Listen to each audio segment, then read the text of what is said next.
अब है non religious literature.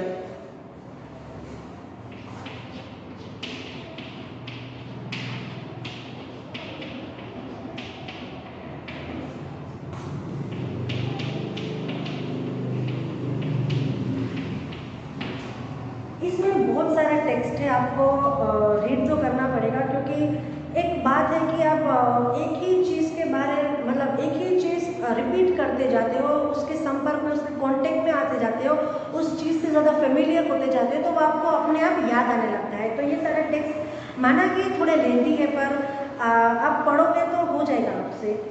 Non religious literature, literary text whose content is other than religious are called non-religious literature। मतलब कि कोई ऐसी बात है, कोई ऐसी टेक्स्ट है जो रिलीजियस मतलब धर्म का नहीं है, धर्म से रिलेटेड नहीं है, तो उसे नॉन रिलीजियस लिटरेचर कहा जाएगा। They mostly include poems, dramas, एकोलेट्स, grammar text and smritis. Smritis are Hindu law text. स्मृति है वो हिंदू की कायदों की टेक्स्ट है। They include Manusmriti, Yajnavalkya Smriti and Narada Smriti. Kautilya's Arthashastra is also law text. Kautilya की जो अर्थशास्त्र है वो भी एक कायदा ग्रंथ कहा जाता है उसे। A large number of plays and poems were written in ancient India। बहुत ज़्यादा नंबर में प्लेस और पोएम्स लिखी जा चुकी है एंशियंट इंडिया में।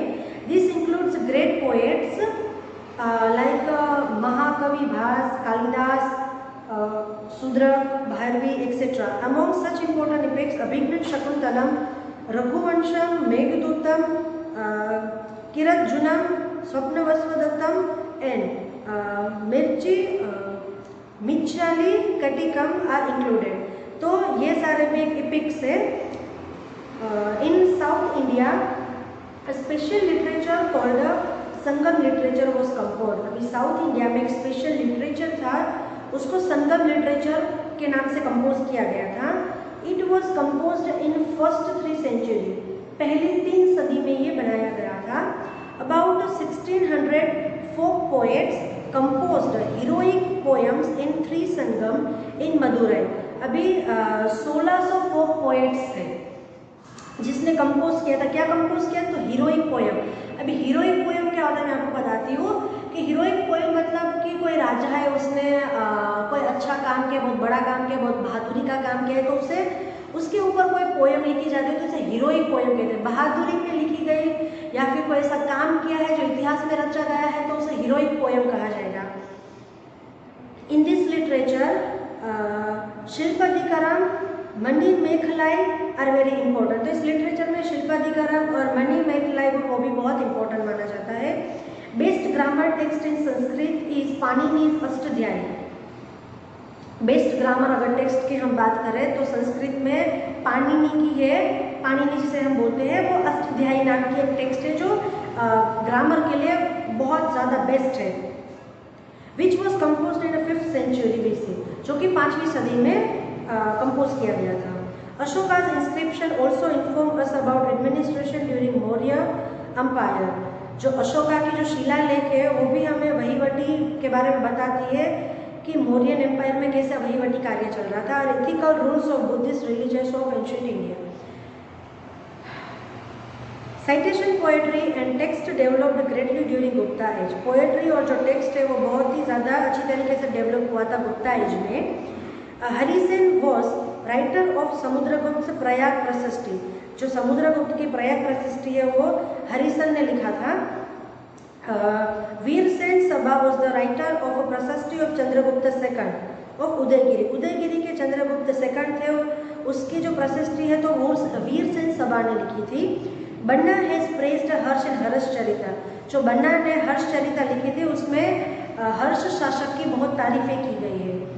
अब है डिस्क्रिप्शन बाय फॉरेन ट्रैवलर्स, मतलब फॉरेन ट्रैवलर्स के बारे में बातें की है, डिस्क्रिप्ट किया है उनको।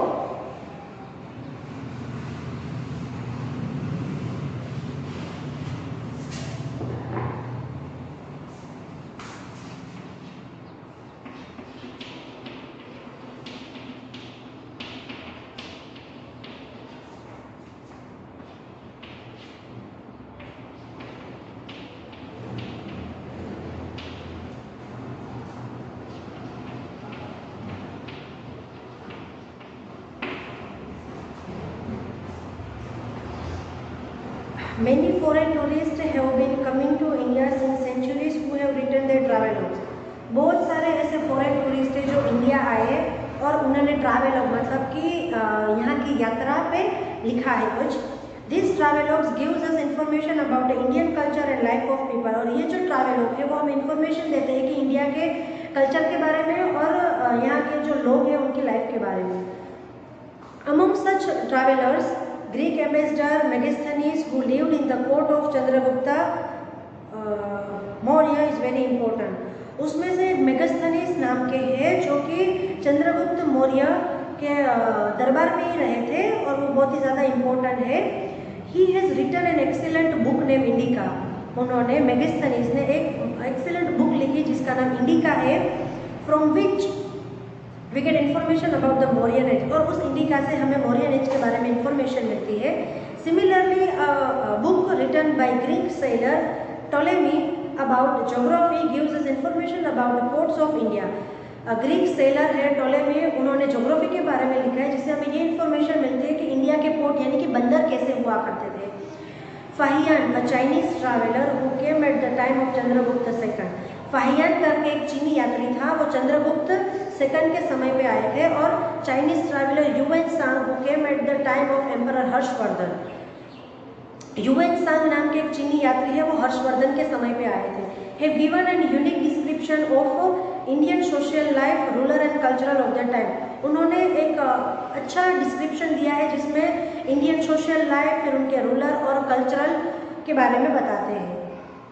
Traders new roots.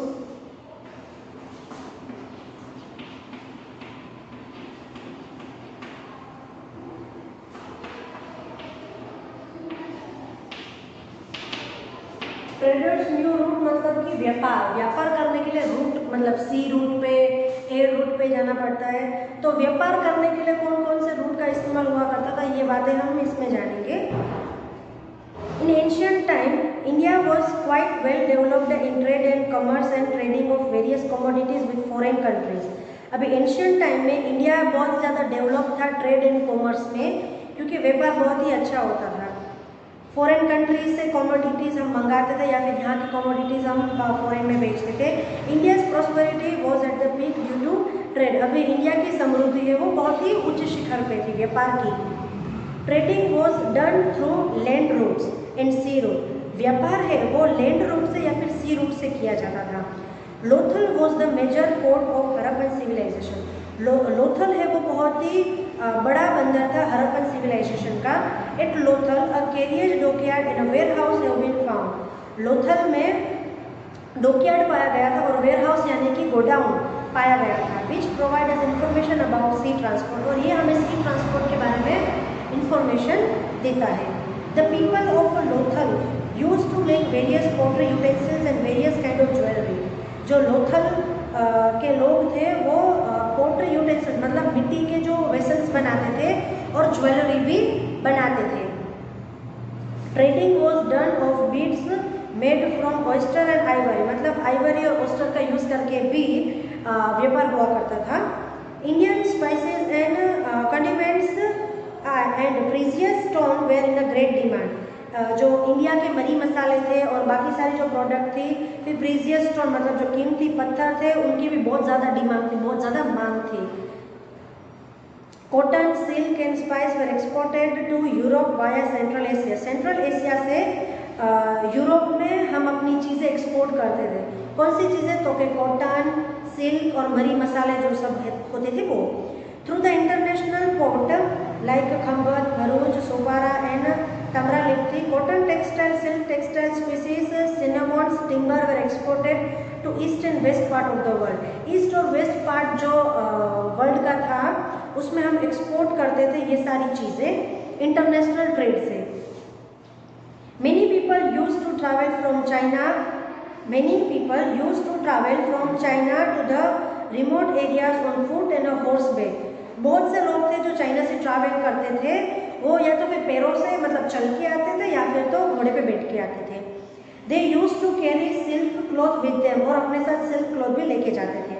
The routes they traveled on was known as a silk route. अब सिल्क के क्लॉथ लेके जाते थे, तो वो जिस रास्ते से जाते थे उस रूट को सिल्क रूट कहा जाता था। The merchants of mainly China, India, Iran, Arabistan, Greece and Rome were associated with this trade route, और वो सारे इस ट्रेड से बहुत ही एसोसिएट मतलब उसके रिलेटेड थे। Painting in ancient India, ancient India की पेंटिंग्स कैसी हुआ करती थी?